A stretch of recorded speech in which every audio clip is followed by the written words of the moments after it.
Bugün Yunan dediğimiz insanlar gerçekten antik Yunanların torunları mı? Yoksa binlerce yıl süren göçler, savaşlar ve değişimlerle bambaşka bir topluluğa mı dönüştüler? Bu soru sadece tarih meraklarının değil, genetik, arkeoloji ve kültür araştırıcılarının da peşine düştüğü büyük bir tartışma. Çünkü Yunan dünyası geçmişini çoğu zaman hikayeler üzerinde anlattı. Homeros'tan bu yana destanlarda Odysseus, Akilleus ve Agamemnon gibi Troya Savaşı kahramanları hep ön plandaydı. Bu anlatılarda Miken uygarlığı sıradan bir toplum değil, neredeyse yarı efsanevi atalar olarak sunuldu. Epik şiirlerde ve trajedilerde bu kahramanların başarıları yüceltildi. İnsanlarla tanrıların iç içe geçtiği bir geçmiş anlatısı kuruldu. Ve zamanla Antik Yunan'ın kökeni tarihsel gerçeklerle birlikte efsanelerle örülmüş bir zemine oturdu. Ama işin en ilginç tarafı şu. Bu hikayeler tamamen hayal ürünü değil. Gerçekten de M.Ö. 1600 ila 1200 yıllar arasında Ege'de güçlü ve gelişmiş bir uygarlık vardı. Mikenler. Bugün elimizde sadece efsaneler yok. Kazılar, saray kalıntıları, mezarlar ve en önemlisi DNA analizleri bu dünyanın gerçekten var olduğunu açıkça gösteriyor.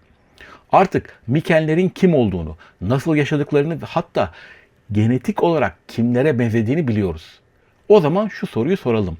O dünya bugüne kadar kesintisiz bir şekilde devam etti mi? Yoksa tarih boyunca yaşanan göçler, savaşlar ve kültürel değişimler bu bağı yavaş yavaş dönüştürdü mü? İşte şimdi önce bu sorunun peşine düşeceğiz. Ardından modern Yunan halkının genetik yapısını inceleyerek başta biz Türkler olmak üzere benzerlik ve farklılıkları komşu ülkelerle kıyaslayacağız. Ege tarihi sandığımızdan çok daha hareketli. Tunç çağının çöküşü, ardından gelen karanlık dönem, Dor göçleri, Roma İmparatorluğu ve Bizans İmparatorluğu yüzyılları ve Orta Çağ'da bölgeye gelen yeni topluluklar. Böyle bir coğrafyada bir halk binlerce yıl boyunca ne kadar aynı kalabilir? Aslında bu soru yeni değil. 19. yüzyılda tarihçi Jakob Philipp Falmerayr oldukça tartışmalı bir iddia ortaya attı. Doğudan fragmanlar, Trabzon İmparatorluğu tarihi ve Orta Çağ'da Mora Yarımadası tarihi gibi çağının ötesinde kitapların yazarı olan Falmerayr'a göre antik Yunan halkı zamanla ortadan kaybolmuştu. Yerine Slav ve Arnavut topluluklar gelmiş, daha sonra bu gruplar Helenleşmişti. Yani kısacası ona göre modern Yunanlar antik Yunanların doğrudan devamı değildi. Bu fikir o dönemde büyük tepki çekti. Çünkü antik Yunan Avrupa kimliğinin temel taşlarından biri olarak görülüyordu. Ancak dikkat çekici olan şey şu. Bu iddia hiçbir zaman tamamen ortadan kaybolmadı. Yaklaşık 200 yıl boyunca tarihçilerin, arkeologların ve bugün de genetik alanındaki araştırmacıların tartıştığı bir konu olarak kaldı. Ve şimdi ilk kez elimizde bu tartışmayı test edebilecek güçlü bir araç var. Ne? Antik DNA analizleri. Son yıllarda yapılan akademik çalışmalara göre modern Yunanlar büyük ölçüde Miken uygarlığı ile genetik süreklilik taşıyor. Yani ortada büyük bir kopuş yok. Ama şu da çok net. Hiç değişmeden kalmış bir toplum da yok. En doğru tanım şu. Bir süreklilik var ama bu süreklilik yüzyıllar boyunca gelen göçler ve karışımlarla şekillenmiş bir süreklilik. Araştırmalar şunu gösteriyor. Yunan anakarasındaki Miken uygarlığı Girit'te gelişen Minos uygarlığı ile yakın akraba. Yani Ege dünyası daha en başından itibaren birbirine bağlı bir yapı. Ama işin ilginç tarafı şu. Akilleus, Odysseus, Agamemnon gibi kahramanların mensup olduğu Mikenler bile aslında ilk halka değil. Yani hikaye onların da öncesine gidiyor. Yunanların genetik geçmişi sandığımızdan çok daha eski ve daha ilginci bu hikaye tahmin ettiğiniz yerde yani Yunanistan'da başlamıyor. Başlangıç noktası neresi biliyor musunuz? Burası yani Anadolu. Yaklaşık 9000 yıl önce tarım Anadolu'dan Ege'ye doğru yayılıyor. Ama bu sadece bir bilgi transferi değil. Bu aynı zamanda insanların yer değiştirmesi yani büyük çaplı bir göç hareketi. Anadolu çiftçiler, aileler, topluluklar batıya doğru ilerliyor ve bu hareket zamanla tüm Avrupa'ya yayılıyor. Bu noktada iki bölgeyi ayrı düşünmek gerekiyor. Girit ve Yunan anakarası. Önce Girit'ten başlayalım.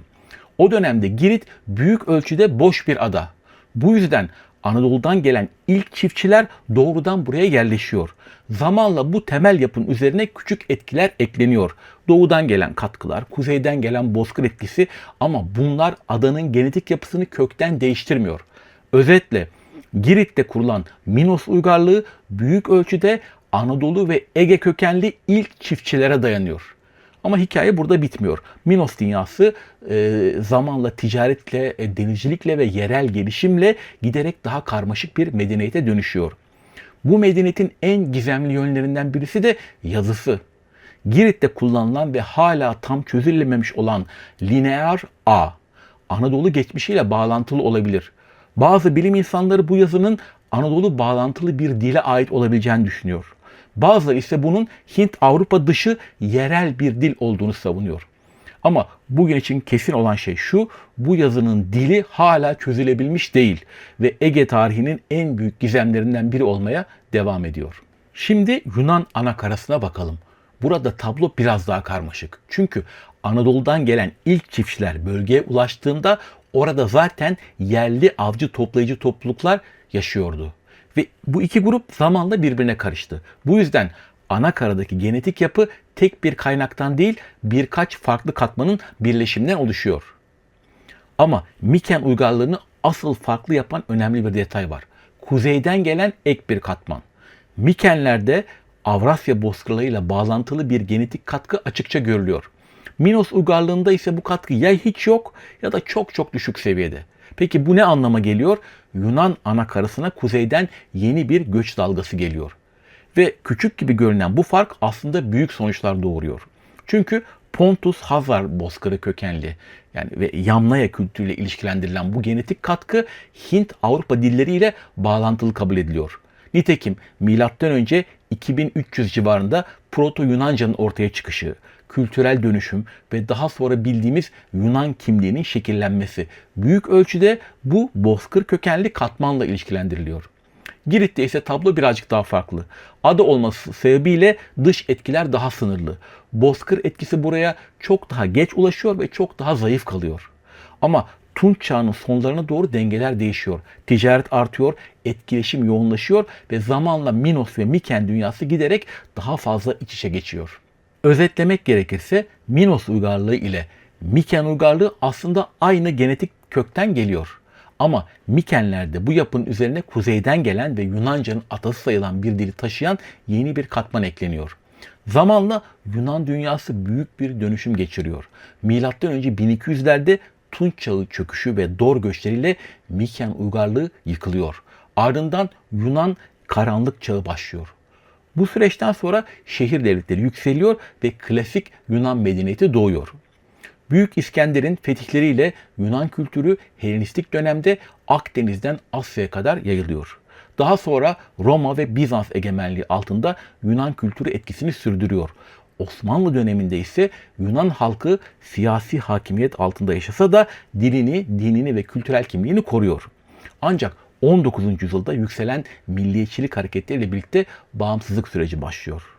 1821'de patlayan Yunan isyanı sırasında savaş yalnızca siyasi bir ayrılık değil, aynı zamanda ciddi toplumsal kırılmalar ve karşılıklı şiddet olaylarını yaşatıyor. Mora bölgesinde, özellikle Tripolice'de çok sayıda Müslüman, Türk ve Arnavut yaşamını yitiriyor. Tüm bu süreçlerde elbette genetik yapı da etkileniyor. Ama en kritik nokta şu: bu etkilerin hiçbirisi yerli nüfusu tamamen ortadan kaldıracak ya da baştan sona değiştirebilecek ölçekte değil. Şimdi Girit'e bakalım. Ada tarih boyunca farklı güçlerin kontrolüne girdi. Girit Emirliği ile 134 yıl boyunca Araplar, Venedik Cumhuriyeti ile 460 yıl boyunca Venedikliler ve 199 yıl boyunca Osmanlı İmparatorluğu adaya hakim oldu. Peki bu yönetimler genetik yapıyı tamamen değiştirdi mi? Büyük ölçüde hayır. Çünkü bu tür egemenlikler genellikle şehir merkezleriyle sınırlı kaldı. Kırsal nüfus, yani genetik yapının asıl taşıyıcısı, büyük ölçüde yerinde kaldı. Ayrıca Girit'teki Müslüman nüfusun önemli bir kısmı 19. yüzyıl sonu ve 20. yüzyıl başlarında adadan ayrıldı. 1923 Türk-Yunan nüfus mübadelesi ile bu süreç tamamlandı. Bu yüzden Osmanlı döneminin genetik etkisi varsa bile bugün bunu net biçimde ölçmek oldukça zor. Neyse, tüm bunlardan şu önemli sonucu çıkarıyoruz. Kültürel etki güçlü olabilir. Ama genetik etki her zaman aynı ölçüde olmaz. Bir bölgeyi yönetmekle o bölgenin genetik yapısını değiştirmek aynı şey değil. Sonuçta bugün gördüğümüz tablo bir yer değiştirme değil. Binlerce yıl boyunca üst üste eklenen göçlerin oluşturduğu bir birikim. Şimdi Mora Yarımadası'na bakalım. Slav göçleri Mora'ya kadar ulaşıyor. Evet, ama etkisi sınırlı kalıyor. Bu yüzden Peloponnes Slavlaşmış bir bölge değil. Tam tersine Akdeniz genetik sürekliliğini en iyi koruyan bölgelerden biri. Burada Slav genetik katkısı genellikle %15'in altında kalıyor. Messinia, Argolis ve Korint gibi yerlerde bu oran çoğunlukla %5 ila %10 civarında. Bazı bölgelerde biraz artış görülse de Mani Yarımadası gibi izole alanlarda bu etki neredeyse yok denecek kadar düşük. Burada önemli bir faktör var: coğrafya. Dağlık ve ulaşımı zor bölgelerde dış etkiler sınırlı kalıyor. Yani coğrafya doğrudan genetik yapıyı etkiliyor.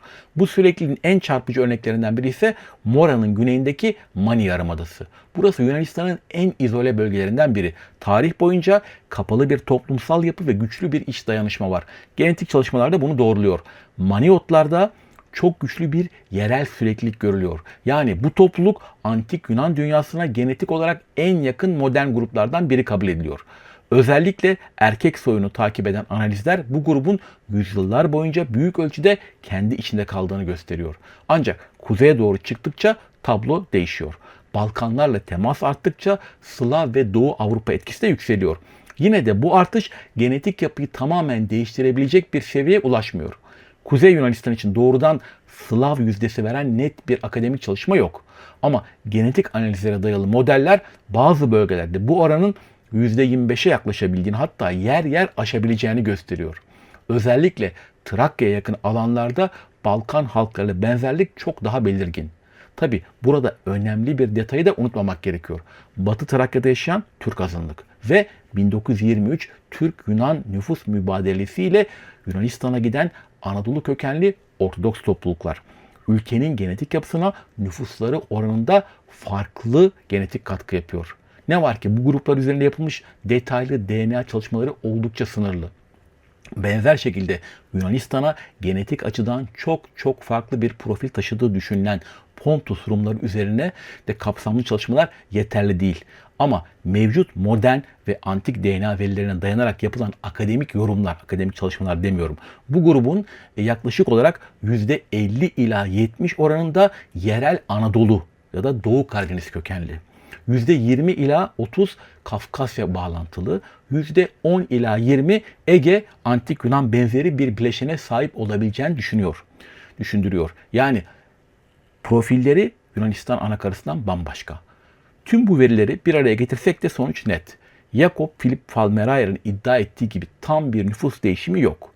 Modern Yunanlar ne tamamen antik Yunanların aynısı ne de tamamen farklı bir halk. Onlar Tunç çağından bugüne uzanan bir çekirdeğin zaman içinde farklı etkilerle şekillenmiş hali. Ve belki de en önemli nokta şu: bu hikayenin başlangıç noktası yalnızca Yunanistan değil, büyük ölçüde Anadolu. Çünkü Yunan genetiğinin ilk temeli Anadolu'dan Ege'ye gelen ilk çiftçiler tarafından atıldı. Günümüzün önemli arkeogenetikçilerinden Yosif Lazaridis ve ekibinin 2017 ve 2022'de yayınladığı çalışmalar Minos uygarlığı ile Miken uygarlığının genetik kökenini büyük ölçüde aydınlattı. Girit'teki Minos mezarları ve Yunan anakarasındaki Miken yerleşimleri incelendiğinde anlaşılıyor ki bu toplumların büyük bölümü yerel. Yani her iki halkın da kökleri büyük ölçüde Anadolu'dan Ege'ye ve Avrupa'ya yayılan ilk çiftçi topluluklarına dayanıyor. Peki bu süreç nasıl başladı? Yaklaşık 12 bin yıl önce bugün genelde Yakın Doğu olarak adlandırılan bölgede insanlar ilk kez tarım ve hayvancılığı geliştirdi. Bu insanlık tarihindeki en büyük kırılmalardan biriydi. Çünkü insanlar sürekli hareket eden avcı toplayıcılıktan çıkıp yerleşik hayata geçti. Bu sürece Neolitik devrim diyoruz. Ardından yaklaşık 9 bin yıl önce bu çiftçiler Anadolu üzerinden Avrupa'ya doğru yayılmaya başladı. Ama bu yayılım sadece karadan olmadı. İnsanlar Akdeniz'de adadan adaya ilerleyerek adeta zincir gibi batıya doğru çok hızlı hareket etti. Peki bilim insanları bunu nasıl biliyor? Binlerce insanın DNA'sı karşılaştırılıyor. Özellikle FNP adı verilen küçük genetik farklılıklara bakılıyor. Tek nükleotit polimorfizmi yani SNP dediğimiz bu işaretler adeta insanlığın genetik parmak izleri gibi çalışıyor. Bu veriler bize şunu gösteriyor. Bugün Akdeniz çevresinde yaşayan birçok toplumun temelinde Anadolu'dan giden bu ilk çiftçiler var. Ama zamanla yollar ayrılıyor. Örneğin bazı toplumlar ortak atalara sahip olsa da binlerce yıl boyunca farklı yönlerde ilerledikleri için aralarında yeni genetik farklılıklar oluşuyor. Örneğin bugün Anadolu Türkleri ile hem Sicilyalılar hem de Filistinlilerle ortak SNP'ler var. Ancak Sicilyalılar ile Filistinlilerin kendi aralarında ortak olmayan mutasyonlar var. Bu durum bu insanların Anadolu ile ortak atalara sahip olduğunu ancak o zamandan beri aralarında pek temas olmadığını gösteriyor. Bu da bize şunu söylüyor. Ortak köken var ama sürekli temas yok. George Stamatoyiannopoulos liderliğinde yapılan çalışmalar da benzer bir tabloyu destekliyor. Akdeniz çevresinde yaşayan pek çok toplum Anadolu'daki ortak atalara dayanıyor. Ama burada iki farklı yön ortaya çıkıyor. Bir hat kuzeye doğru ilerliyor, Ege adaları üzerinden Avrupa'ya. Diğeri güneye doğru, Akdeniz'in güney kıyılarına. Ve burada coğrafya devreye giriyor. Akdeniz bir yandan bir geçiş yolu ama aynı zamanda doğal bir bariyer. Bu yüzden kuzeye ve güneye giden gruplar uzun süre boyunca yeniden birleşmiyor. Aralarındaki gen akışı çok sınırlı kalıyor. Bu yüzden zamanla bu farklar daha da belirginleşiyor. Ege adaları ve Girit ise bu tabloda özel bir yerde duruyor. Adeta bir köprü gibi işlev görüyorlar. Yani Anadolu ile bağlantıyı koruyorlar ve de Avrupa'ya geçişte kritik bir rol oynuyorlar. Buna karşılık Güney Akdeniz'de Mısır, Libya, Tunus ve Fas gibi bölgelerde daha farklı ve görece izole bir genetik yapı gelişiyor. Yunan adaları için yerel kaldı demiştik ama bu hiç değişmedikleri anlamına gelmiyor. Anadolu kökenli ilk çiftçi nüfusun üzerine zamanla küçük ama ölçülebilir katkılar ekleniyor. Özellikle Miken uygarlığında kuzeyden gelen ve Hint-Avrupa dilleriyle ilişkilendirilen bir genetik bileşen bulunuyor. Oranlara baktığımızda tablo daha da net. Minos ve Miken genetik yapısının yaklaşık %60 ila 65'i Anadolu'dan gelen ilk çiftçilerden oluşuyor. Bu da bize önemli bir şey söylüyor. Ege'de ortaya çıkan bu büyük uygarlıklar büyük ölçüde bölgenin eski halklarının devamı. Geri kalan yapı ise birkaç farklı kaynağın birleşimi. Yaklaşık %20-23 oranında Kafkasya bağlantılı avcı toplayıcı gruplar, yaklaşık %7 ila 14 oranında Levant kökenli erken tarım toplulukları yani çanak çömleksiz neolitik. Buna ek olarak Mikenlerde Doğu Avrupa avcı toplayıcıyla bağlantılı küçük bir katkı da var. Yaklaşık %3 ila 5 civarında. Bu katkının Pontus Hazar bozkırı kökenli topluluklar aracıyla geldiği ve Proto-Hint Avrupalılarla ilişkili olduğu düşünülüyor.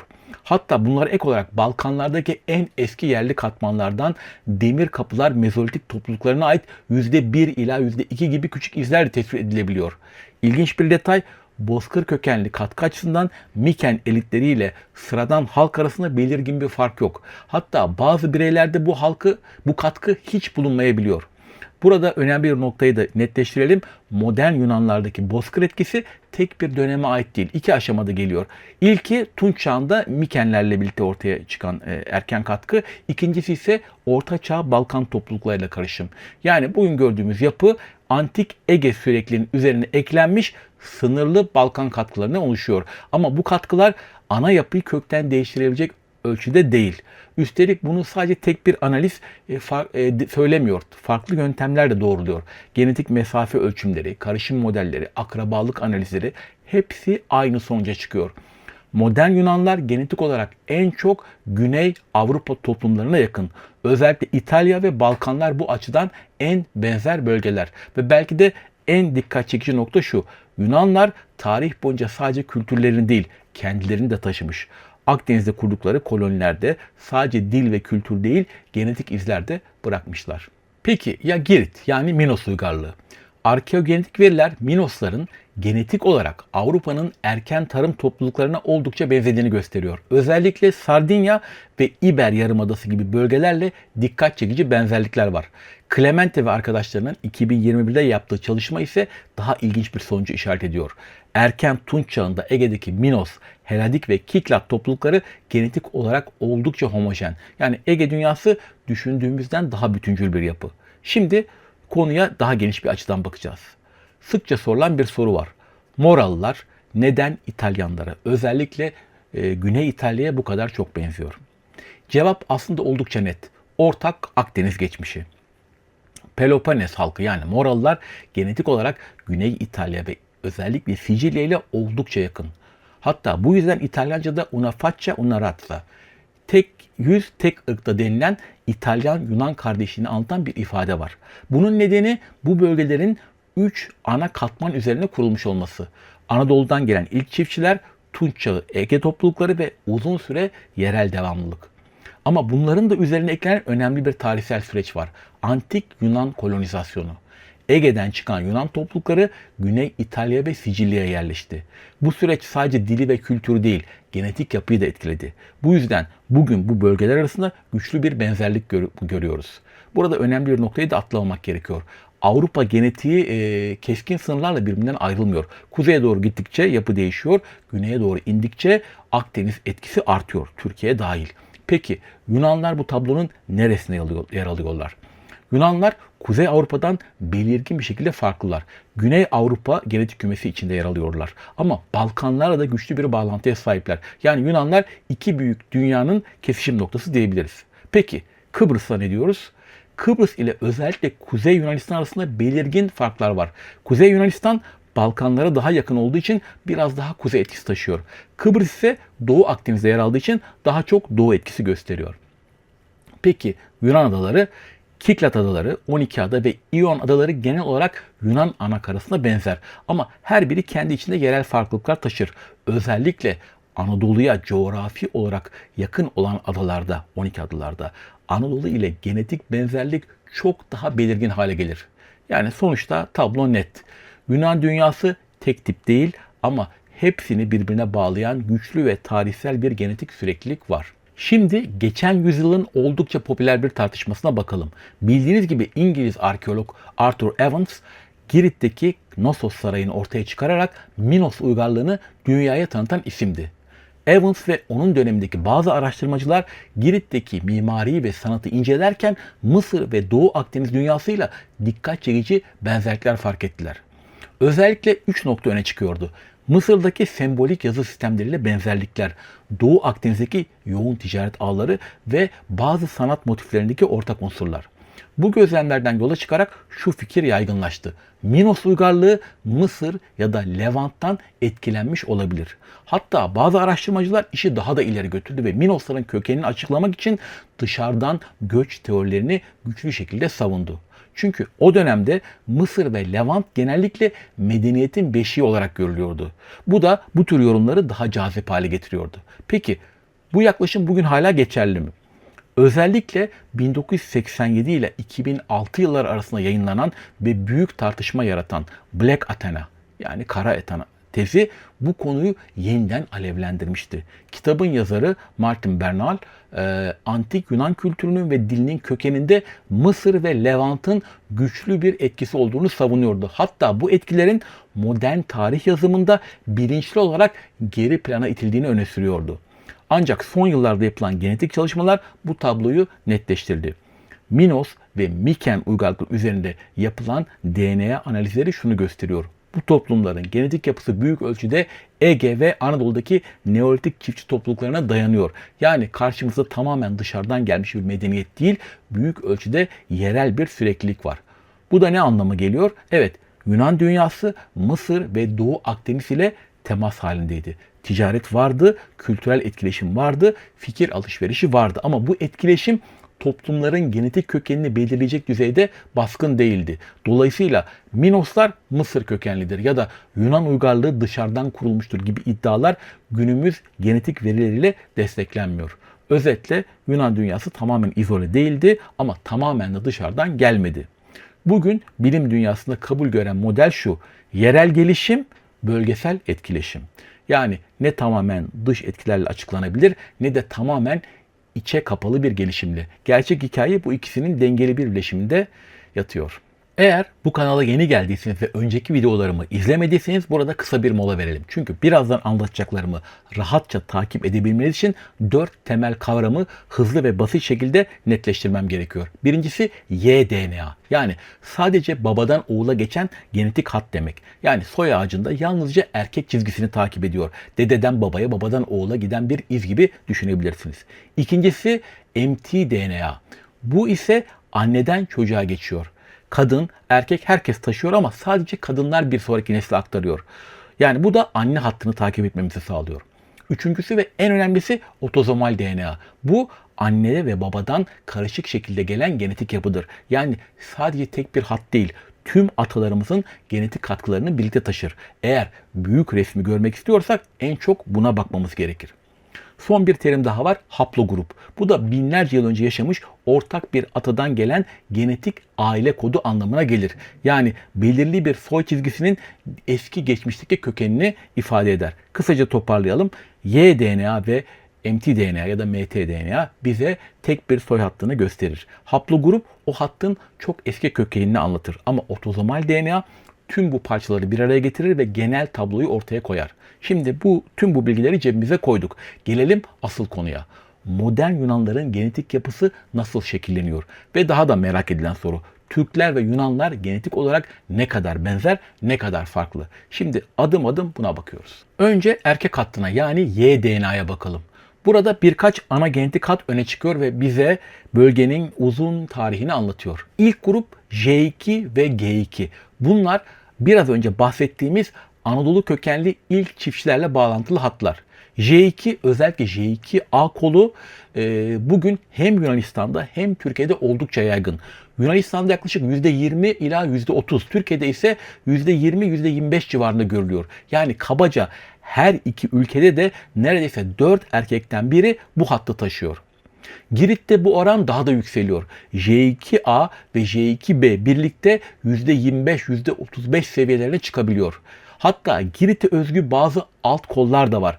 J2A1H M319 ve J2A1B1 M92 bunların yayılımı Neolitik dönemden Tunç çağına geçiş süreciyle örtüşüyor. J2A M410 haplogrubunu taşıyan topluluklar erken tarımın yayılmasıyla önemli bir rol oynayan gruplarla bağlantılı. Bu insanların beraberinde getirdiği şey de sadece genetik değil, aynı zamanda yaşam tarzı. Örneğin bugün ekmekli buğday olarak bildiğimiz Triticum estivum bu yayılmanın bir parçasıydı ki onun da Anadolu'yla Girit'te aynı dönemde ekildiğini görüyoruz. G2 özellikle G2A. Yine Anadolu ve Doğu Akdeniz kökenli eski bir hat. Yunanistan genelinde daha düşük. Yaklaşık %5 civarında ama Girit ve Kıbrıs gibi yerlerde %10'un üzerine çıkabiliyor. Türkiye'de ortalama ise %9-10 civarında. Özellikle Doğu Karadeniz bölgemizde ve Türkiye'de yaşayan Kafkas kökenli topluluklarda bu oran %20'lere kadar çıkabiliyor. Bu da şaşırtıcı değil çünkü bu hattın kökeni zaten Anadolu. İkinci önemli grup E1-B1B. Özellikle E ve 13 alt kolu. Bu hat Akdeniz ve Kuzey Afrika bağlantılı ama Balkanlarda çok güçlü bir şekilde yayılmış. Yunanistan'da oranı oldukça yüksek. Yaklaşık %20 ila %25. Özellikle kuzey bölgelerinde daha yoğun. Türkiye'de ise %10 ila %15 civarında ve daha çok Trakya ve Batı Anadolu'da görülüyor. Doğuya doğru gittikçe azalıyor. Şimdi gelelim R1A ve R1B'ye. Bunlar bize farklı bir hikaye anlatıyor. Bu hatlar kuzeyden yani Doğu Avrupa ve Avrasya bozkırlarından gelen genetik katkıyı temsil ediyor. R1A Doğu Avrupa ve Orta Asya ile ilişkilendirilen bir hat. Yunanistan'da özellikle R1A Z282 alt kolu %10 ila %15 civarında. Kuzeyde daha yaygın. Türkiye'de ise R1AZ282 de bulunuyor ama daha çok Orta Asya ve Avrasya ile bozkır ile ilişkilendirilen R1AZ93 alt kolu daha yaygın. Genelde %5 ila %10 civarında. R1B ise Batı Avrupa'da çok yüksek oranlara ulaşan bir hat ama Anadolu ve Yunanistan'da o kadar büyük oranlarda görülmüyor. %15 ila %25 civarında. Yunanistan'da genelde biraz daha yüksek, özellikle kuzey bölgelerinde. Türkiye'de yaklaşık %10 ila %20 civarında, Trakya ve Batı Anadolu'da daha yüksek, batıdan doğuya gittikçe azalıyor. Bir de I2 var. Bu hat Avrupa'nın en eski yerli avcı toplayıcılarından geliyor ve özellikle Balkanlarda çok güçlü. Yunanistan'da yaklaşık %10 ila %20 civarında. Yine de kuzey bölgelerde yüksek, adalarda daha düşük. Türkiye'de ise genel olarak %2 ila %6 civarında. Ama Trakya ve Batı Anadolu'da, yani Balkan etkisinin olduğu yerlerde %10'a kadar çıkabiliyor. Son olarak arada önemli bir fark var. Türkiye'de C, Q ve N gibi Orta Asya kökenli bazı hatlar daha yüksek oranlarda görülürken Yunanistan'da bunlar daha nadir. Peki tüm bunlar bize ne söylüyor? Erkek hatlarına baktığımızda ortaya çıkan tablo şu. Anadolu'dan gelen ilk çiftçilerin güçlü mirası var. Balkanların yerli halkların etkisi var ve sonradan kuzeyden etkilen bozkır katkısı var. Yani iki ülkede de tek bir köken yok. Genetik yapı büyük ölçüde Anadolu Neolitik çiftçi temeline dayanıyor. Ama bu temel zamanla Balkanlar, Kafkasya ve Bozkır'dan gelen farklı katmanlarla farklı oranlarda şekillenmiş. Şimdi kadın hattına, yani mtDNA'ya bakalım. Bu tablo erkek hattına göre biraz daha sabit görünüyor. En yaygın grup H haplo grubu. Bu Avrupa genelinde zaten en baskın anne hattı ve Yunanistan'da da oldukça yüksek. Yaklaşık %35 ila %45 civarında. Türkiye'de de en kalabalık grup bu. %25 ila %30 civarında. İkincisi U haplogrubu. Bu da çok eski bir haplogrup. Kökeni buzul çağındaki avcı toplayıcı topluluklara kadar iniyor. Yunanistan'da yaklaşık %10 ila 15 seviyelerinde görülüyor. Türkiye'de birazcık daha fazla. %15 ila 25 civarında. Türkiye'de özellikle yakın doğu kolları U3 ve U7, Avrupa avcı toplayıcı kolu U5 ve Doğu Avrupa Avrasya kolu U4 yaygın. Bunlar dışında K, T ve J haplogrupları daha çok Anadolu ve yakın doğu ile bağlantılı. Bunlar da her iki ülkede de %5 ila 10 aralığında. Bir de daha doğu kökenli sayılan hatlar var. C, D, Z, G, A ve F gibi. Bunlar Türkiye'de düşük oranlarda %5'in altında, Yunanistan'da daha da nadir ki çoğunlukla %3'ün altında kalıyor. Peki genel tablo ne? Tablo belli zaten. Türkiye ve Yunanistan anne hatları birbirine oldukça yakın. Baba hatlarında daha bariz farklar var ama anne hatlarında daha sınırlı. Bu da bize şunu gösteriyor.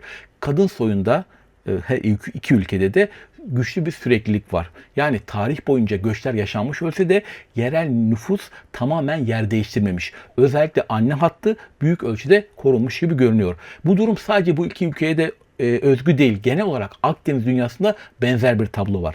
Kısa bir not ekleyelim. Her videonun altına yazıyorum ama burada da söylemekte fayda var. Bu videolarda verdiğim yüzde oranları büyük ölçüde aşağıda linklerini verdiğim akademik çalışmalara dayanıyor. Ama bu çalışmaların çoğunda örneklem sayısı, yani bu çalışmaya katılan kişi sayısı çok az. Ve farklı çalışmalar arasında da ciddi farklar var. Bu yüzden bu oranları kesin değerler olarak düşünmeyin. Genel eğilimleri gösteren yaklaşık aralıklar olarak düşünmeniz daha sağlıklı olur. Çünkü zamanla daha büyük, daha kapsamlı çalışmalar yapıldıkça bu oranlar değişebilir. Ama genel tablo şimdilik bu çerçevede. Az önce dediğimiz gibi asıl büyük resim bize otozomal DNA gösteriyor. Yani tüm atalarımızdan karışarak gelen genetik yapı. Modern Yunanlara baktığımızda bu tablo 3 ana bileşen oluşturuyor. Birincisi erken çiftçiler. Yani Early European Farmers. Bunlar tarımı Avrupa'ya getiren Anadolu kökenli ilk topluluklar. Yunanistan'da yaklaşık %55 ila %70, Türkiye'de ise yaklaşık %45 ila %60 civarında. İlginç ama Yunanistan daha yüksek. Bu en büyük parça, yani genetik yapının ana omurgası. Bu yüzden Türkler ve Yunanlılar arasındaki en güçlü ortaklık zaten burası. Çünkü her iki toplum da büyük ölçüde aynı bu erken yerleşik nüfusun devamı. İkinci katman Kafkasya ve İran platosu bağlantılı katkı. Yani Kafkas avcı toplayıcıları. Bu bileşen Yunanistan'da yaklaşık %15 ila %25. Türkiye'de ise %20 ila %30 civarında. Bu sadece yakın dönem göçlerle açıklanmıyor. Çok daha eski dönemlerden beri Anadolu ve çevresinde var olan genetik bir katman. Yani doğudan gelen eski bir etki. Üçüncüsü bozkır, yani step katkısı. Bu da yaklaşık %10 ila %20 civarında ve hem Yunanistan'da hem Türkiye'de benzer oranlarda. Bu katkı Tunç çağında kuzeyden Karadeniz Hazar bozkırları üzerinden gelen göçlerle bağlantılı. Yunanistan'da Hint-Avrupa dillerinin yayılımıyla ilişkilendiriliyor. Türkiye'de bunlara ek olarak özellikle Türkmen göçleriyle bağlantılı Orta Asya kökenli bir genetik katkı da var. Bu Yunan bileşen, yani Orta Asya kökenli bileşen Yunanistan'da çok nadir.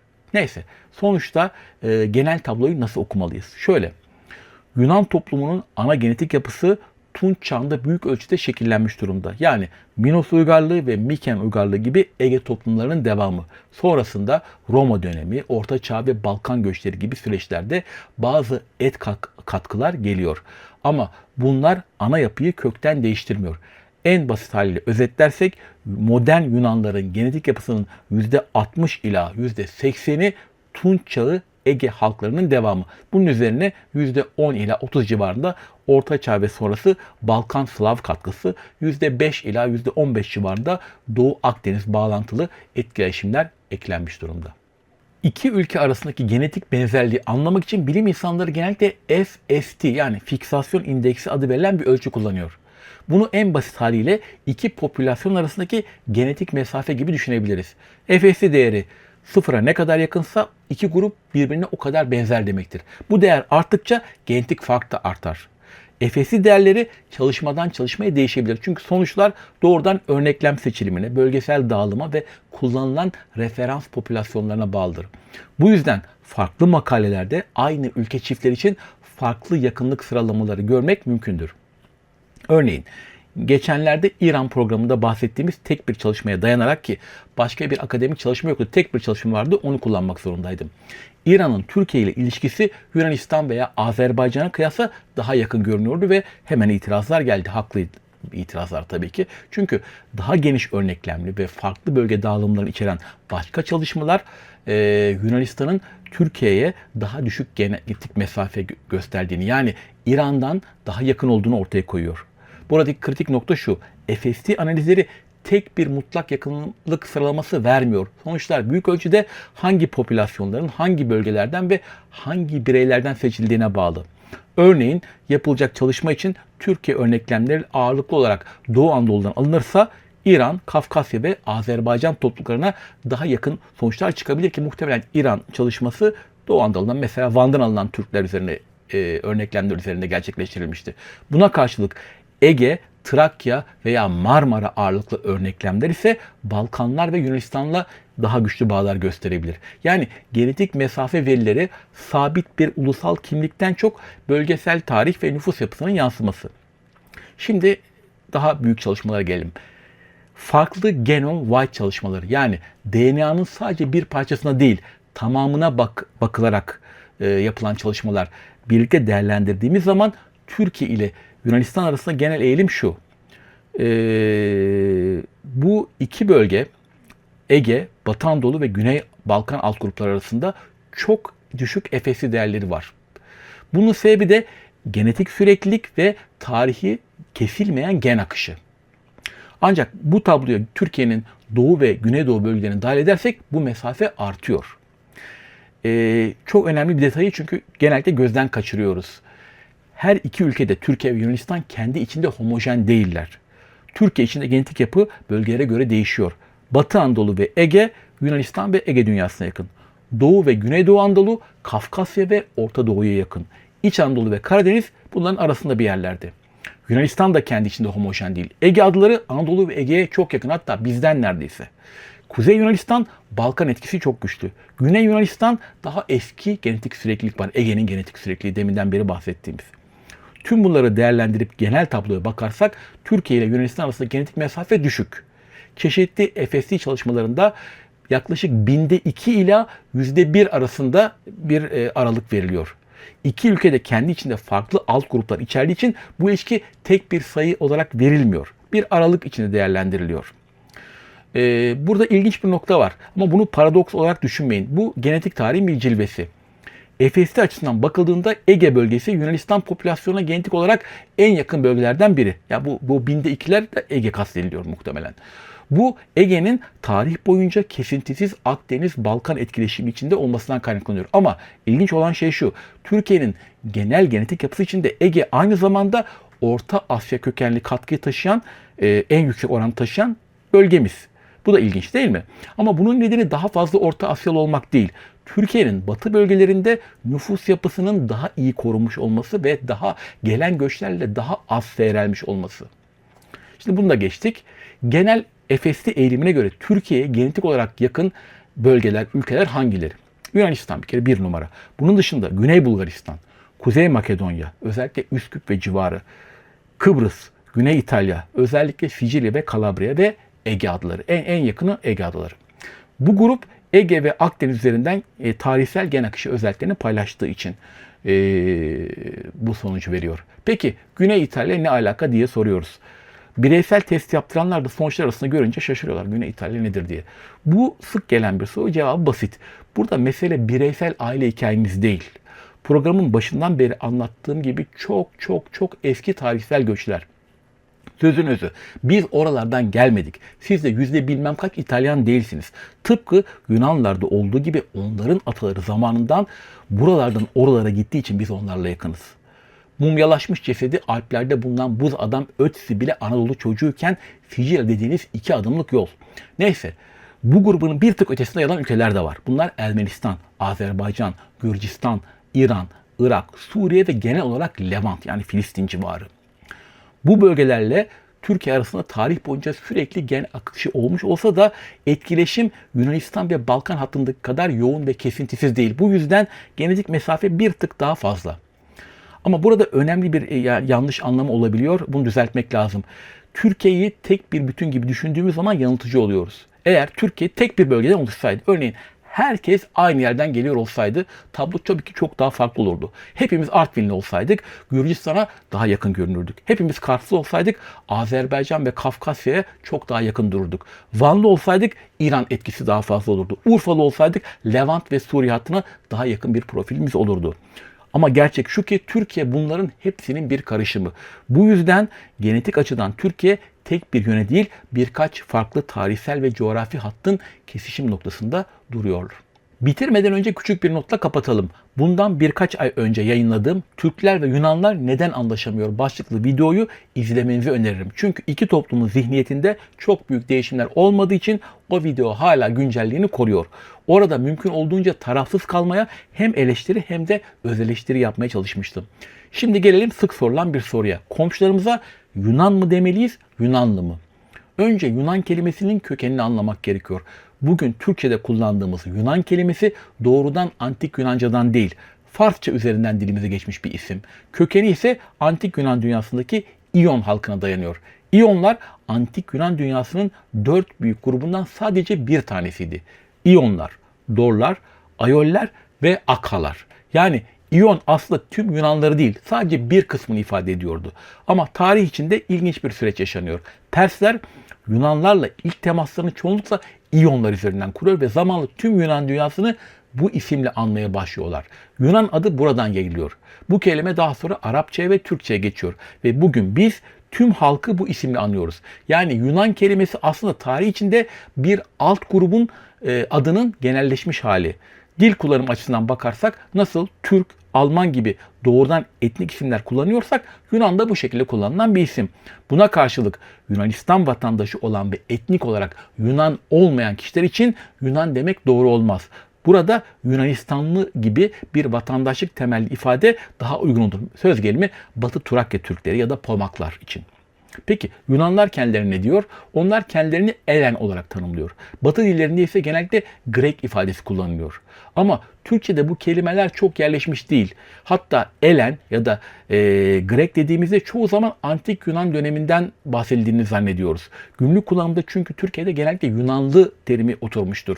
Ben de kitaplarımda zamanında bu kullanımı tercih etmiştim. Ama dil bilimsel açıdan bakıldığında küçük bir ayrım var. Türk Dil Kurumu'na göre Yunan ve Yunanlı eş anlamlı kabul ediliyor. Yani ikisi de kullanılabilir. Fakat Dil Derneği daha net bir tercih yapıyor ve Yunan kullanımını öneriyor. Yunanlıyı standart yazımda tercih etmiyor. Kısaca burada mesele doğru yanlış değil. Daha çok kullanım tercihi ve dil geleneği meselesidir. Neyse uzun bir program oldu. İzlediğiniz için çok teşekkür ederim. Beğenip paylaşırsanız sevinirim. Bir sonraki programda Arnavutlar, Ruslar veya Almanlar olabilir. Siz ne dersiniz?